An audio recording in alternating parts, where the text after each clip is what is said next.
สวัสดีครับเรากำลังจะลงเรือนะครับไปเที่ยววัดเที่ยวโบสถ์จมน้ำนะครับที่สังขะ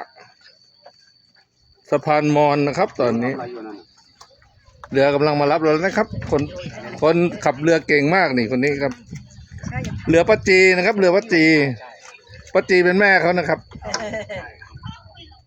นี่เรือป้าจีนะครับนี่มาแล้วนะครับรับเจ้าหน้าที่เราและรับสมาชิกเรากำลังจะลงเรือนะครับ